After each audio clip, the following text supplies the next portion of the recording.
How's it going, Talk Forest TV? My name is Jack, and welcome to my preview for the Stoke game in midweek. Now, Stoke is obviously a team that we've had a unhappy encounter with recently.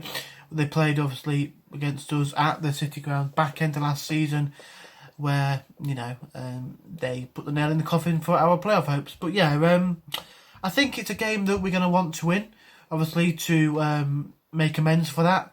And also to make it 4 games on a bounce without loss. Okay, 2 of them were draws. One was a boring 0-0, and one was a hard-fought 1-all away draw at the Den.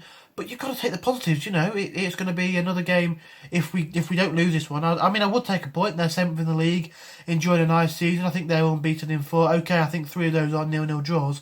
Unbeaten in 4 in the league, should I say, because they did lose to Tottenham, in the Carabao Cup. But I think overall, they're having a good season, and a point would probably be a good result. But obviously, we want to get all 3. We want to start turning those draws into wins to help us push up the table.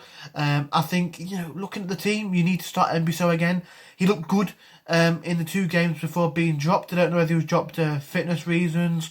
Maybe he was carrying a bit of a knock from training that they didn't really want to put out publicly. I don't know, but I think it's if he's fit, if he's full of energy for the game, if he's got nothing wrong with him, then I don't see why he shouldn't be starting. He deserves to start, in my opinion. Him and Worrell seem to have a really good, solid partnership, and I think they're probably our best defensive partnership. McKenna and Worrell, I think, could have the potential to be our best. But at the minute, not sure if McKenna's injured or just not being picked.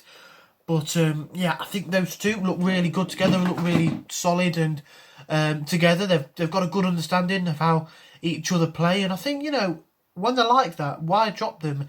I don't know whether Houghton had saw something that we hadn't seen or were not informed of as to why he was dropped. But personally, for me, I think, I think you've got to play him if they're doing well together. Going forward, it's a bit of a dilemma. Do we play Grabban? Do we play Taylor? I would like to see probably... I don't know. It's tricky. I know Guerrero wants to leave. I think of...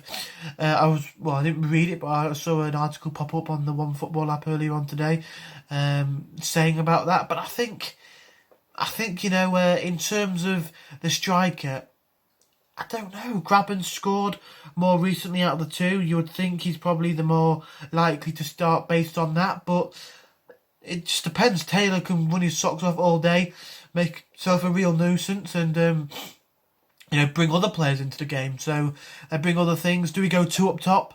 Personally, I think Grabban will start, but I don't mind who starts, really. I think they both can put in a good reason as to start, to be honest with you. But yeah, we really need to get a creative midfielder in January, because you look at that game yesterday, and we just lack that creativity so much.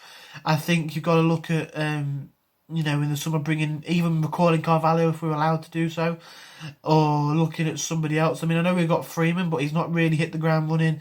He's not really had the chance to play because of injuries and stuff.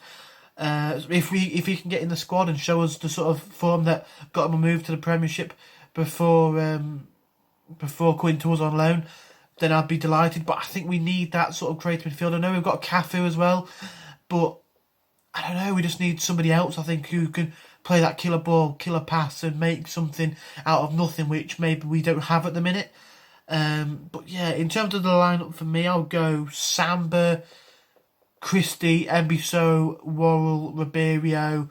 In front of the back 4, probably Yates and Sow. I think they're solid. I don't see any reason to change them. I'll go Knockout on the right, Mighton on the left, and then Cafu in behind. Probably Grabban. But yeah, it's a game that I wouldn't be disappointed with a point. We need to try and keep getting points on the board and moving in the right direction. If we can go make it 4 games on a bounce without losing, it's only positive.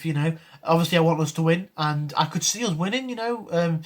if we put in a performance like Sheffield Wednesday did, or if we put in like we did against Sheffield Wednesday, should I say, or if we put in a performance like we've seen before, maybe Wycombe or Coventry, then I don't see why we can't. It's not going to be an easy game like those ones.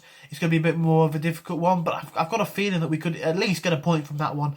It's a game that some of the players are going to be really up for. You know, a lot of the players like Worrell, he would believe that he was probably the reason for our downfall, so he'll want to get something from this game. You look at Lolly, how distraught he was.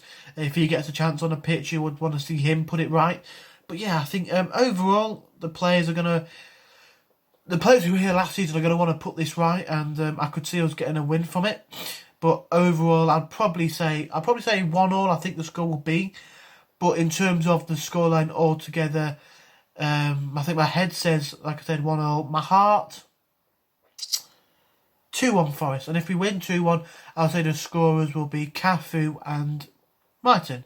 So yeah, if you did enjoy, smash the like button. Let us know in the comment section down below what you think the score will be and your any changes you're going to make to the last lineup.